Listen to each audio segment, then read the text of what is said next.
Prakriya 6. Happiness and Peace, found as the shining of the eye.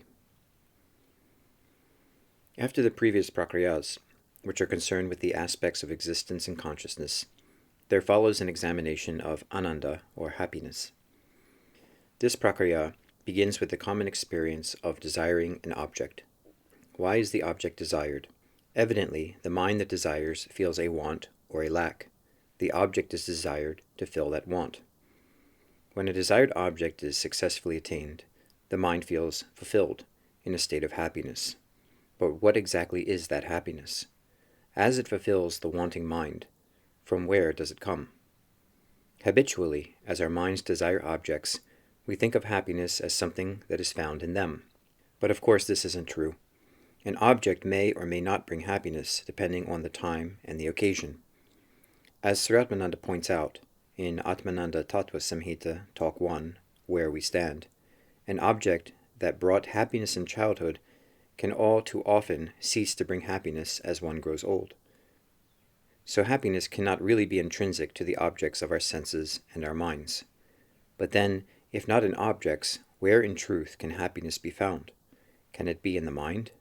No, it cannot, for if it were, the mind would always be enjoying it. In that case, we'd never see our minds dissatisfied, we'd never see them wanting any object of desire, and we would never see a passing state of happiness, resulting from some object that has been achieved. We'd never see this state of happiness give way to a further state of wanting, as the mind turns restless again with desire for some other object. In a state of happiness, the mind is brought to rest. As a desired object is attained, the mind comes then to be at one with its desired object. Mind and object are no longer seen as two, but are resolved as only one. Each has subsided and dissolved into unmixed consciousness, where there is no duality. There, self is one with what it knows. In a state of happiness, that oneness shines, showing the true nature of every person's self. From that self comes happiness. The very being of that self is its non-dual shining, which we call happiness. Thus, happiness is not a passing state. It is the changeless shining of true self. In states of dissatisfaction and misery, its non-dual shining seems distracted by the duality of a wanting mind that is at odds with what it finds. In states of happiness, the wanting mind and its duality dissolve, thus showing self for what it always is. This is a very simple Prakriya, which positively shows the non-duality of self. By seeing that happiness comes always from the real self, as its non-dual shining, this Prakriya can cut right to the heart of all value and motivation. But in its simplicity, the Prakriya demands a special clarity, for which the previous Prakriyas may help prepare. In looking for indications of this Prakriya in traditional texts, the closest I can think of are two passages from the Upanishads. Mandukya Upanishad. Two birds in close companionship are perched upon a single tree. Of these, one eats and tastes the fruit, the other does not eat, but just looks on. On the same tree, a person gets depressed and suffers grief, deluded by a sense of seeming helplessness, and feeling thus quite dispossessed. But when one sees what's truly loved, as that which stands beyond all else, as one's own boundlessness, from where help comes, where everything belongs, there one is free from misery. 3:1-1-2. Taittiriya Upanishad. It's what this is in a person, and what that is in the sun. It is one. One who knows thus leaves this seeming world behind, withdraws into this self that's made from food, withdraws into this self that's formed of living energy, withdraws into this self that just consists of mind, withdraws into this self that only is discerning consciousness, and withdraws into this self that's nothing else but happiness. From 2:8 towards the end. On that there is also this verse. It's that from which all words turn back, together with the mind, unable to attain it. It is the happiness of complete reality. One who knows it has no fear of anything. One who is thus a knower delivers up these two as the real self. 2:9. 6a. Consciousness and happiness. Question. The happiness referred to, is it happiness or a state, though we cannot call it a state, where there is neither happiness nor any unhappiness? Answer. In Advaita, the word consciousness and happiness are used like the word temperature in physics. As physicists conceive of heat and cold, all different states of being hot or being cold are varying phenomena that exhibit the same common principle called temperature. There are many states of temperature, indicated by various degrees on the thermometer, starting from the complete absence of heat at absolute zero to any high degree of temperature. No matter how hot or cold a state may be, the state is something varying and passing. All such states are different appearances of the same principle called temperature. Similarly, in Advaita, consciousness is the common principle of all knowing states, no matter what the apparent degree of knowing. Thus, deep sleep is treated as the state of consciousness to which the degree zero has been given, meaning that there is no apparent degree of knowing there. And various states of conception and perception are given relative degrees of knowing, meaning that their knowing is there incomplete because of some remaining ignorance. So also in Advaita, happiness is the common principle of motivating value in all states of seeking and achievement. Thus, deep sleep is treating as a seeming state of happiness to which the degree zero has been given, meaning that there is no show of seeking or achievement there. And various states of seeking and achievement are given relative degrees of happiness, meaning that their seeking and achievement is there incomplete because of some remaining dissatisfaction. So far, this is just terminology, but Advaita goes on to a radical questioning of what knowing really is and what's really being sought to be achieved. 1. In the case of knowing, what's questioned is our habitual assumption that knowing is an activity of perception and conception carried out by mind and senses. No perceiving or conceiving activities know anything themselves. They only display appearances, which are illumined by the common principle called consciousness. That is the only true knowing, and it has no degrees. Anytime and everywhere, it is 100% present in all its completeness. That includes deep sleep, where consciousness is found shining by itself in all its purity. And 2. In the case of seeking an achievement, what's in question is another habitual assumption that what we seek are passing states of achieving partial and temporary objectives. No such objectives can themselves bring happiness. What shines in their achievement is an undivided consciousness, where that which knows no longer feels at odds with what is known. That undivided shining is just consciousness itself. It is the only true happiness found present in all passing states, motivating all their seeking and achieving. It is the final value that is always sought, the only value that is truly found. In the peace of deep sleep, that happiness is shown uncovered, shining unaffected as it always is, in simple truth beneath all change of seeming states. There is another way of seeing this, though, through the derivation of the word happiness. To be happy is to feel at one with hap, with the happenings that take place in one's experience. The search for happiness is a search for that oneness which Advaita says is the non-dual truth of all experience. It's that for which all acts are done, for which all happenings take place, in everyone's experience in the entire world. In the Taittiriya Upanishad 2.7, it is put like this. I would interpret it as follows. It is just this essential savor. This is spontaneous and natural. It's only when one reaches that essential savor that one comes to happiness. For what could be alive at all, and what could move with energy, if there were not this happiness here at the background of all space and time pervading the entire world? The problem, of course, is to understand just what this means. To understand that true happiness is a changeless background which underlies all our changing feelings, including our most negative and painful feelings of misery and fear and want. 6b. Love and devotion. In Sri Atmananda's approach, devotion, bhakti, or love, prema, is one of the greatest importance. The higher reason, VIDYA-VRITTI, is only an expression of love for truth. It is only love that can take the sadhaka from dry ideas to living truth. As the word philosophy implies, from philo meaning love, and sophia meaning true knowledge, all genuine inquiry is a love affair with truth. And reason, in particular the higher reason, is just a means through which love works, to get itself expressed in the affair. But since reason is only a means of expression, it is subject to love and not the other way around. The workings of love are not subject to reason and cannot rightly be directed or described by reason.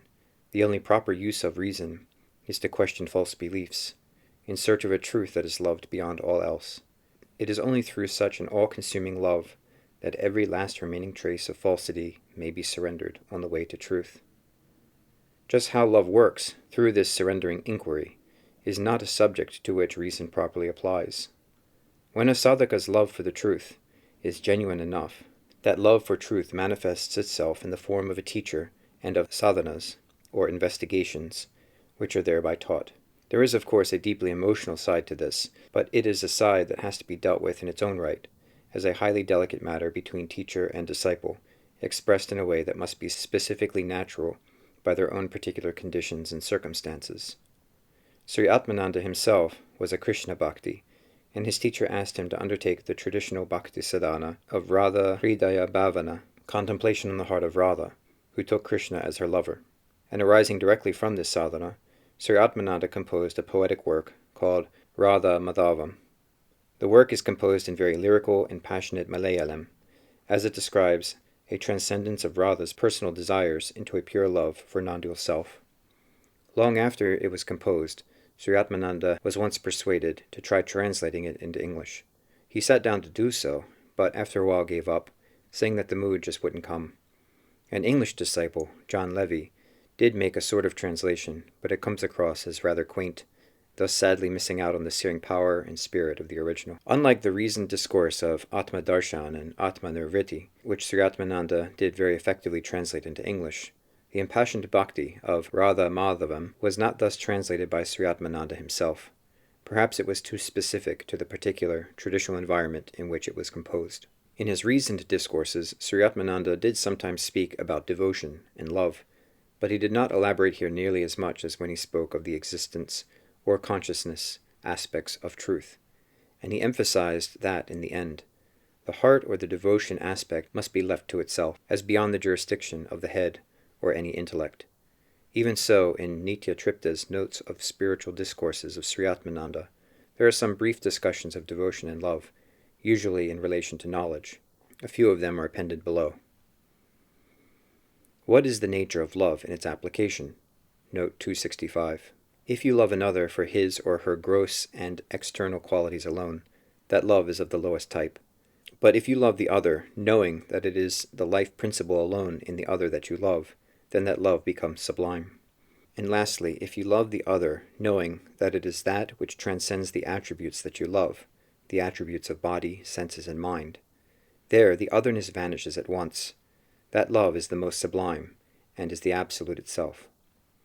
The ordinary man believes the object he desires to be real, and to be the source of the pleasure he enjoys, but the sage sees objects as mere pointers to the self.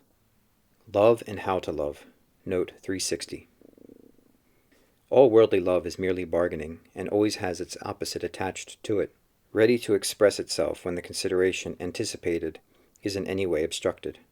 But a Vedantan's love alone knows no bargain, and naturally knows no opposite. It is perfect and unconditional, and always in the form of giving and not taking. Therefore, even to love one's own wife or child in the best manner, one has to become a Vedantan first. All talk of love in this world is nothing but unadulterated fraud. So know yourself first, then alone can you love anybody or anything truly and unreservedly. Heart and Prema. Note 401. Heart plus I am equals I am the heart. Love is the expression of the self through the heart, and the heart is always wet. It takes you straight to the self, or Atma, and drowns you in it. Language is dry, and is the expression of the self through the head or reason. It takes you only to the brink of Atma, and leaves you there, till the heart rises up to wet reason, and ultimately drown you in love. So when you begin to discuss love, it is impossible to proceed with the discussion when the heart wells up. Of the different literary styles, Sringara, based on human love, is one style found best suited to clothe the highest truth through the message of love, or prema. This is why even the Upanishads have invariably utilized this style to express truth. What do you love? Note 784. Answer. You can love only the right absolute, represented by the life principle in others. You can love nothing else. What do I love, and why? Note 875. Your love is directed only to the real substratum, or self. You happen to love the qualities in one, simply because they belong to the substratum you love. You love because love is the real nature of the real self, and you cannot help loving even for a moment. How to love? Note 874. Love is the feeling or sense of oneness with another. If you correctly understand yourself to be beyond body, senses, and mind, your love for another will also be for that self in him. Because there is no two selves, the love is its nature. If your understanding is incorrect, you love the incorrect self in him, and as a result of that incorrectness, you hate others. Genuine love absorbs everything into you, and then duality dies. But in conditioned love, or gratitude, duality persists in giving and taking. Even this gratitude, if directed to the Guru, goes deep into you, takes you beyond duality, and is transformed into objectless love. What differentiates love from knowledge? Note 889. Knowing with your whole being is love itself. In thought, which is knowing with the mind alone, you do not lose yourself. But in love, you lose yourself. So love entails the sacrifice of the ego. What are the activities of love and knowledge? Note 901. Love creates an object for its enjoyment. Immediately, knowledge destroys that object, leaving love objectless. Being objectless, it is one with love absolute. Love is enriched not by taking, but by giving. Where is subject-object relationship in love? Note 917. When you say you love yourself, you yourself and love stand as one. So also when you love another, you become one with the other. The subject-object relationship vanishes, and the experience is one of identity. In order to love thy neighbor as thyself, you have to stand as Atma itself. The disappearance of subject-object relationship is a natural corollary of the experience of love. So also of the experience of knowledge. This actually happens in all experiences in the plane of the relative. Instead of taking note of the sublime truth, after the event, the ego tries to limit, misrepresent, and possess it. Whenever any doubt arises, refer to the deep sleep experience. There is no subject-object relationship there. In the experience of happiness, the mind dies. There is neither enjoyer nor enjoyed in it. There is only happiness. It is an egoless state, but this is usurped subsequently by the ego. You are not getting happiness by loving all. The humanitarian worker emphasizes the all and misses happiness. The Vedantin emphasizes happiness, his own nature, and misses or loses the all. Devotion, note 1310. So also bhakti or devotion is a mental attitude directed to an object, generally an Ishtadeva, a chosen form of God. This by itself does not give the ultimate result, moksha. Moksha, or liberation, is impersonal. To attain moksha, the goal of bhakti has to be gradually changed to the impersonal by understanding the nature of God. But the truth about God is that it is the highest concept of the human mind. Therefore, a subjective examination of the mind has to be gone through and its background, the self, visualized. This can never be done by the mind alone, unaided. Hence the truth of one's real nature has to be heard from the lips of a sage, a guru. By that, one's svarupa, one's true nature, is immediately realized. It is then that incessant devotion has to be directed to that goal. That is real bhakti, and it enables one to get established in Atma. Just that alone is mukti, liberation. How is misery related to love? Note 14.4. Answer. Misery is love itself, but how? Let us examine misery. Take any experience of misery. You say the thought of your departed father creates misery, but does it always do so? If your father, when living, was cruel and inimical to you, the thought of his demise would hardly make you miserable. Therefore, it is clear that it was not the thought of your father that was the cause of the misery, but it was the thought of your father's love that was the real cause. But love is attributeless and indivisible. It is wrong even to call it father's love, and it has been proved that the thought of the father was not the cause of misery. Therefore, it was love and love alone that was the cause of the misery, if it could ever have had a cause. But you experience only one thing at a time, love or misery, and therefore, there can be no causal relationship between the two as different things. Hence, it is love that expresses itself as misery, and not your father that causes it, as something different from love. The father is forgotten in love. To find the source of misery, you must go beyond body and mind. If you emphasize body and mind, you are fixed in the expression of truth. The substance must be quite beyond. Misery and happiness are both expressions. Love pure is the background of both. When you cling on to love, objects vanish.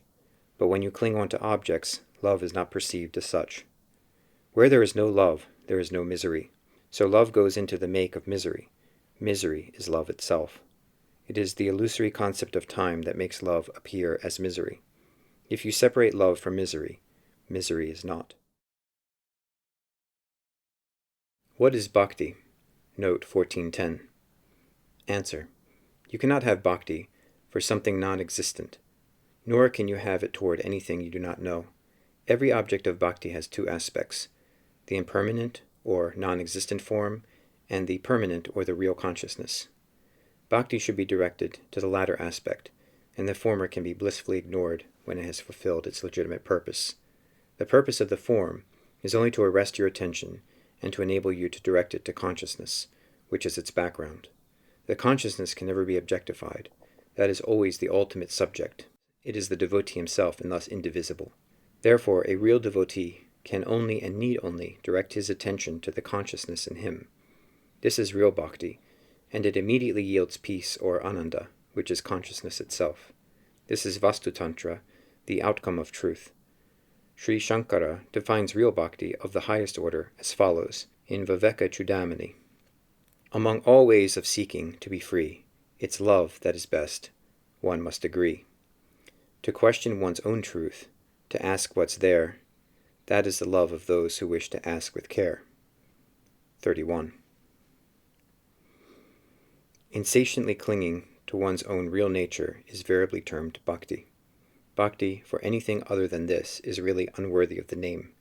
It may at most be called a fascination, as unreal as the object itself.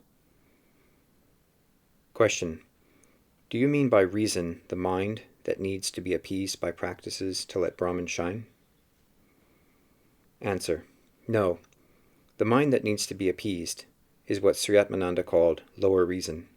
He defines such mind or lower reason as consciousness going out toward objects, and thus he gave the name higher reason or VIDYA-VRITTI to what Ramana Maharshi called self-inquiry or Atma-vichara. That higher reason is consciousness reflecting back into itself from which mind arises and seems to go out. That alone is true reason, and it is not mind at all. Instead, it is consciousness itself, or love itself, expressed in the form of investigating questions, so as to take a sadhaka back to his or her own truth. Question. What do you mean by speaking of questions that can take a sadhaka back to his or her own truth? In particular, does this imply that there are different truths to be found by different sadhakas? Answer. It looks that way because different sadhakas see themselves differently, as different personalities with different bodies and minds. But in the end, it's only when we talk of personality that hers and his seem different. When any sadhaka comes finally to truth of self, hers and his are found to be the same in reality. All difference there is shown to be appearance only, always showing one's same self. That's what love points to, as the sadhaka gives up what seems to be my for what is truly I. Question. When one talks about truth, is this not the Turiya and Turiyatita states? According to Sri Ramana Maharshi, the final truth is the self, which is realized in the states mentioned above. Answer. Again, there is a problem of terminology, with different words producing seeming differences that have to be transcended on the way to truth. But the problem here is a bit technical, I'm afraid. In Sanskrit, the word Turiya simply means the fourth. In the Mandukya Upanishad, the truth is called Katushpat, or fallen out in four. The four are the waking state, the dream state, the deep sleep state, and Katurtha, or the fourth. In this fourfold division, the word sthana, or state, is applied only to the first three divisions, which are the states of waking, dream, and sleep. The last division is where all divisions are dissolved. It is merely called the fourth, and the word sthana, or state, is significantly omitted. Here below is the concluding stanza of the Mandukya Upanishad. The fourth is not an element, nor has it elements. It cannot be transacted or made up. In it, the whole created world of made-up things is brought to rest. It is the unconditioned happiness of non-duality. Om is thus self alone.